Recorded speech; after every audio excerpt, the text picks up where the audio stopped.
ይስጥልን ውድ የኢትዮ ከረንት የዩቲዩብ ገጽ ተከታዮችና አድማጮች እንደምን አላችሁ? ለዕለቱ የተመራረጡትን አርዕስተ ዜና ወደ እናንተ ይዘን ቀርበናል። ኢሳያስ አሰብን አሳልፈው ሰጡት እየተባለ ነው። ግብጽ በአሰብና በጅቡቲ ወደቦች ለመገንባት ስምምነት ላይ መድረሳቸው ተገልጿል። በዚህም ጉዳይ ዜና ትንታኔያችን በሰፊው አካተናል። ቆይታቸው የምትሰሙት ይሆናል። አሜሪካ ኢትዮጵያን ጨምሮ ከሀገራት ጋር እየተፈራረመች ያለው ስምምነት ለምን አነጋጋሪ ሆነ? ፕሬዝዳንት ዶናልድ ትራምፕ አስተዳደር ወደ ስልጣን ከተመለሱ በኋላ አሜሪካ ከግዙፉ ተራድኦ ድርጅት ዩኤስአይዲ በኩል ከተለያዩ ሀገራት የነበራትን ዘርፈ ብዙ ድጋፍ ትብብር አቋርጣለች። በምትኩ በተለይ በጤናው መስክ አዲስ አሰራር ተግባራዊ ማድረግ ጀምራለች። በዚህም ጉዳይ ዜና ጥንቅራችን አካተናል። እነዚህን የመሳሰሉ አርዕስተ ዜና ወደ እናንተ ይዘን ቀርበናል። ቤተሰብ ለመሆን ላይክ፣ ሸር፣ ሰብስክራይብ ማድረጋውን እንዳይረሱ። ወደ ዕለቱ ወሳኝና የመጀመሪያ ዜና ትንታኔ ስናልፍ ፕሬዝዳንት ኢሳያስ አፈወርቅ አብርሃ አሰብን አሳልፈው ሰጡት እየተባለ ነው። ግብጽ በአሰብና ጅቡቲ ወደቦች ለመገንባት ስምምነት ላይ መድረሷ ተገልጿል። ዘናሽናል ጋዜጣ ዛሬ እንደዘገበው ግብጽ የአፍሪካ ቀንድ አካል ከሆኑት ኤርትራ፣ ጅቡቲ ጋር ወደቦች ለመገንባት ስምምነት ፈጽማለች።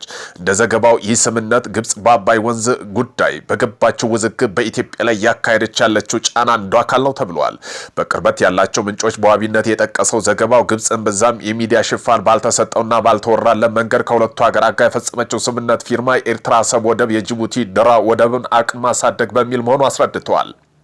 ሁለቱ ወደቦች በቀይ ባህር ደቡባዊ ክፍል በአባይ ኤልመንዴስ ስርጥ አቅራቢያ የሚገኙ መሆናቸው የጠቀሰው ዘገባው ጅቡቲና ኤርትራ የኢትዮጵያ ጎረቤቶች ከመሆናቸው በተለይ ኢትዮጵያ ሸቀጦ የምታስገባው በዶራሌ ወደብ መሆኑን አስታውሷል። ዘገባው ሲቀጥል ግብጽ በቀይ ባህር ላይ ከ2000 ኪሎ ሜትር በላይ ጠረፍ ያላት ቀይ ባህር ሜዲትራኒያን የሚያገናኘው ስዊዝ ካናል የተቆጣጠረች ሀገር ናት ካለ በኋላ ተደጋጋሚ ኢትዮጵያ ባህር በር የሌላት ሀገሮች ወደ ቀይ ባህር ለመዳረስ የሚያደርጉት ጥረት ስትቃወም መቆየቷን አስረድተዋል። ዘናሽናል ዘገባው ይህ ብዙ ያልተወረለ ስምምነት ከኤርትራ ጋር የተፈጸመው ከአንድ ወር በፊት ፕሬዝዳንት ኢሳያስ አፈወርቂ አብርሃ በካይሮ ጉብኝት ባደረጉበት መሆኑ አስታውቋል።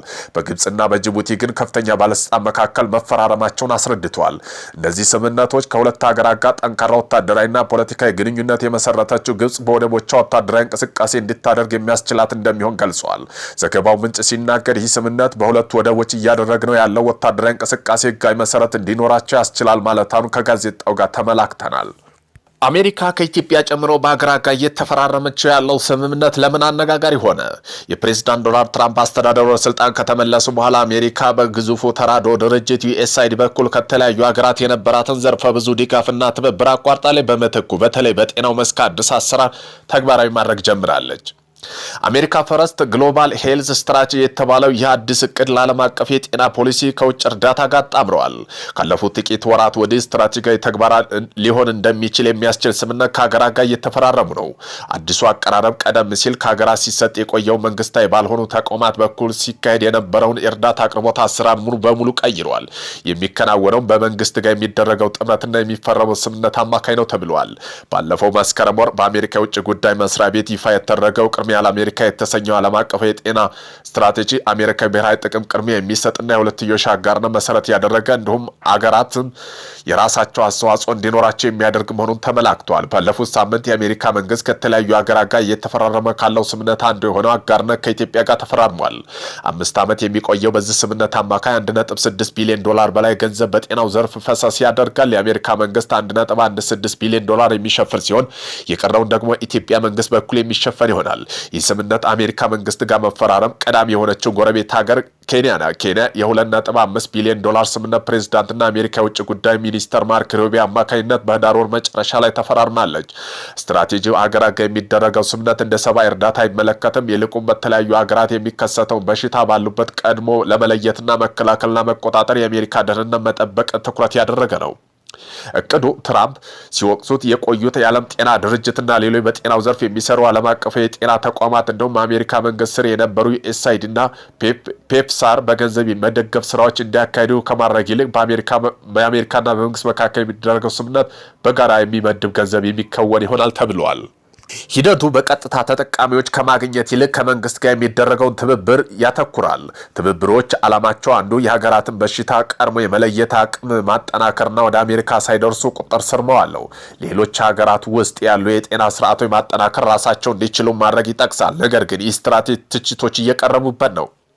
ባለሙያዎች እንደሚሉት ለውጡ በስራ ላይ ያለው ዓለም አቀፍ የጤና ስርዓት ያዳክማል፣ አስፈላጊ አገልግሎቶችን ያስቀራል። በተጨማሪ ቀደም ሲል የተከሰቱ ወረርሽኝ መቆጣጠር ያስችላሉ፣ የዘርፈ ብዙ ትብብር ማዕቀፍ ይጎዳል ሲል ስጋቶች እየገለጹ ነው።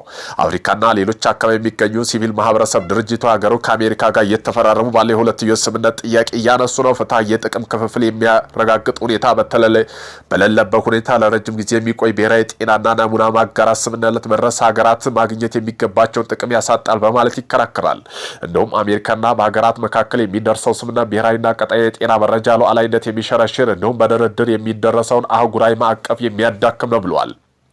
ሀገራት ከአሜሪካ ጋር የሚደረሱ ስምምነት የጤና መረጃ የስርዓታዊ ማጠናከር ጉዳይ ከፍተኛ ትኩረት የሚሰጠው ሲሆን ለዚህም የአሜሪካ መንግስት ከፍተኛ ድርሻ ይኖረዋል። ይህ ደግሞ ፈራሚ ሀገራት የጤና መሰረተ ልማቶች አኳያ በውጭ ሀገራት ላይ ጥገኛ እንደሆኑ ያደርጋል በማለት ስጋታቸውን ይገልጻሉ። በኬንያ ፍርድ ቤት የታገደው ስምምነት ይህ ስምምነት በመፈረም ቀዳሚ ሀገር የሆነችው ኬንያ 5 ዓመት ውስጥ የ2.5 ቢሊዮን ዶላር ድጋፍ ታገኛለች። ስምምነት መፈረም አሜሪካ ሚስጥራዊነት ያላቸው ግላዊ የጤና መረጃ በቀላሉ ማግኘት ያስችላታል የሚል ስጋት ፈጥሯል።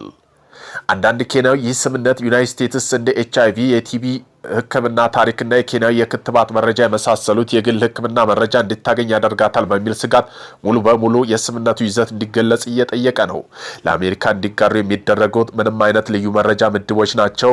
የዘር መል መረጃ፣ የበሽታ ክስተት ሁኔታ፣ የአእምሮ ጤና መረጃ፣ ኢንሹራንስ ክፍያ ጥያቄ፣ ሆስፒታል መዛግብት ወይ ባዮሜትሪክ እና እንዲሁም የሚያካተት ካልሆነ በምን ግልጽ አልተጻፈም በማለት ጠበቃ ዊሊስ ኦቶኖ በኤክስ ገጻቸው ላይ ጽፈዋል። ስጋት የገባቸው በርካታ ኬንያውያን መንግስት ከአሜሪካ ጋር የተፈራረመው ሙሉ የስምምነት ይዘት ለህብረተሰቡ እንዲገለጽ በመጠየቁ መሰረት ይፋ ተደርጓል። ስምምነቱ ከተፈረመ ከሳምንታት በኋላ የኬንያ ፍርድ ቤት የግላዊ መረጃ ደህንነት ጥበቃ በተመለከተ ለዜጎቹ መብት የሚከራከሩ ቡድኖች ባቀረቡት አቤቱታ ምክንያት ስምምነቱ ተግባራዊ እንዳይሆን አግዷል። ፍርድ ቤቱ በውሳኔ በሁለቱ ሀገራት መካከል ለተደረሰው ስምምነት መሰረት ጥበቃ የሚፈልጉ የጤና መረጃ ተላልፈው እንዳይሰጡ ጊዜያዊ እገዳ ጥሏል። የኬንያ መንግስት ፍርድ ቤት ውሳኔ እንደሚያከብር ይግባኝ እንደሚጠይቅ ገልጾ እገዳው በሙሉ ስምምነት ላይ ሳይሆን መረጃ ማጋራት የሚመለከተው ክፍል ላይ ብቻ መሆኑን አብራርተዋል። ጉዳዩን ወደ ፍርድ ቤት ከወሰዱት ቡድኖች መካከል አንዱ የሆነ የኬንያ ሸማቾች ፌዴሬሽን የሀገሪቱ ወሳኝ የሆነ የጤና ስርዓት መረጃ አሳልፎ በመስጠት ብሔራዊ ጥቅሟን ስጋት ደቅኗል ብሏል። የኬንያ ከፍተኛ ፍርድ ቤት እስከ የካቲት መጀመሪያ ሳምንት ድረስ የሚቆይ እገዳ በስምምነቱ ላይ የጣለው ጉዳይ ሙሉ በሙሉ እስኪሰማ ለዘላቂ ውሳኔ እንዲሰጥም ድረስ ነው። ይህ በእንዲህ እንዳለ አንድ የኬንያ መንግስት በህዝቡ ዘንድ የተፈጠረውን ስጋት ለማረጋጋት ምላሽ ሰጥቷል። በሀገሪቱ የጤና ሚኒስቴር ባወጣው መግለጫ ስምምነቱ ተገቢውን አሰራር መከተልና የሀገሪቱን ሉዓላዊ መረጃ ባልተቤትነት አእምሮን ንብረት ጥበቃ ሙሉ በሙሉ በተከበረበት ሁኔታ መከወን አለበት ብለዋል። አሜሪካ ኢትዮጵያን ጨምሮ በርካታ አፍሪካ ሀገራት ጋር ስምምነቱ እየተፈራረመች ነው። እስካሁንም ኬንያ፣ ሩዋንዳ፣ ላይቤሪያ፣ ዩጋንዳ፣ ሌሴቶ፣ ኢስቶዋናና ሞዛምቢክ፣ ካሜሮንና ናይጄሪያ ከአሜሪካ የመግባዝ ስምምነት መፈረም የተለያዩ መጠን ያለው ድጋፍ ለማግኘት ተስማምተዋል። አሶሲኤትድ ፕሬስ እንደዘገበው ከሆነ ስምምነቱ ከፈረሙት ሀገራት መካከል የተወሰኑት አሜሪካ ትሰጥ የነበረውን ድጋፍ የቀነሰባቸው ናቸው፣ አሊያም ከትራምፕ አስተዳደር የሚባረሩ ሶስተኛ ሀገር ስደተኞች ለመቀበል ተስማምተዋል። ለዚህም እንደ ማሳያ ናይጄሪያ በስምምነቱ ለ5 ዓመት ወደ 2 ቢሊዮን ዶላር ማግኘት ክርስቲያኑ ከጥቃት ለመጠበቅ የሚሰጠውን ትኩረት ለክርስቲያን የጤና ተቋም ድጋፍ ለማድረግ መስማማቷ መሆኑ የአሜሪካ የውጭ ጉዳይ መስሪያ ቤት ጠቅሷል። ስምምነቱ አሜሪካ ብሔራዊ ጥቅም ማዕከል ያደረገ በመሆኑ ፕሬዚዳንት ትራምፕ የውጭ ጉዳይ ሚኒስተር ማርክ ሩቢዮ ከአሜሪካ ጥቅም የማይስማማ ፕሮግራም የሚያካሂድ ከሆነ ማንኛውም ጊዜ ስምምነት እንዲቋረጥ ሊደርግ እንደሚችልም ተነግሯል። ኢትዮጵያው ከአሜሪካ ጋር ስምምነት መፈረሟ የገለጸው ማክሰኞ ታህሳስ 10 ቀን 2018 ዓ.ም ከኢትዮጵያ በኩል የገንዘብ ሚኒስትሩ አህመድ ሺዴና የጤና ሚኒስትሯ ዶክተር መቅደስ ዳባ ከአሜሪካ በኩል ደግሞ አምባሳደር ኤርቨን ማሲንጋ ፊርማቸውን አኑረዋል። ስምምነቱ በኋላ እንደተገለጸው በኢትዮጵያና በአሜሪካ መካከል የሚደረገው ስምምነት አማካኝነት ለ5 ዓመት 1.6 ቢሊዮን ዶላር በጤናው መስክ ላይ እንደሚውል ተገልጿል። የስምምነቱ ዝርዝር ይዘት እስካሁን የታወቀ ባይኖሩም በመሰረታዊ ይዘት ግን አሜሪካ ከሌሎች አፍሪካ ሀገራት ጋር ከተፈረመ ስምምነት የተለየ እንደማይሆን ይታመናል። ለዚህም አነጋጋሪ የሆነ የጤና መረጃ ማጋራት ጉዳይ ሊነሳ ይችላል። ከዚህ አንጻር ሊነሳ የሚችሉ ጉዳይ ኢትዮጵያ የግል መረጃ ጥበቃ ሕግ ነው የሚለው በእርግጠኝነት ኢትዮጵያ ፈረመችው ስምምነት የመረጃ ማጋራት ጉዳይ የሚኖረው ከሆነ 2016 ዓ.ም የወጣውን የግል ዳታ ጥበቃ አዋጅ የሚነሳ ይሆናል። ከዚህ አኳያ አንቀጽ 20 ዳታ ከሀገር ውጭ አገር የሚተላለፍ በእውነት ከተዘረዘሩ ክፍል ውስጥ የግል ዳታ መረጃ ደህንነት ጥበቃ ለማረጋገጥ የተዘረዘሩ ሁኔታ መሟላት እንዳለባቸው የሚመለከተው ባለስልጣን ሊወስን መሆኑ ተጠቅሷል። አሜሪካ ከሌሎች ሀገራት ጋር ባደረገችው ስምምነት ውስጥ በሽታ ለመቆጣጠር ለመከላከል የሚያግዙ መረጃ መለዋወጥ የሚመለከት በመነሳቱ በተለይ በኬንያ ውስጥ ከፍተኛ ጥያቄ ማስነሳቱን ጉዳይ ወደ ፍርድ ቤት እንዲሄድ ያደረገው ጥበቃ የሚደረግላቸው ግላዊ መረጃ ይከታተላሉ በሚል ስጋት ነው። በኢትዮጵያ የግል ዳታ ጥበቃ አዋጅ ውስጥ እነዚህ ግላዊ መረጃ ጥንቃቄ የሚፈልጉ የግል ዳታ በማለት ተቀምጠው ሲሆን ይህ የትኛው ግላዊ መረጃ የሚያካትት በግልጽ ተጠቅሷል። ሀገራት እንደደረሱት ካለው ስምምነት አንጻር ስንመለከት ጥንቃቄ የሚደረግላቸው የግል መረጃ የሚባሉት አንድ የተፈጥሮ ሰው ዘር ወይም ብሔርና የዘርመል ወይም ማንነት አካል ዳታ አካላዊ ወይም አእምሯዊ ጤንነትን ሁኔታ ሌሎች የሚያካትት ነው ተብሏል።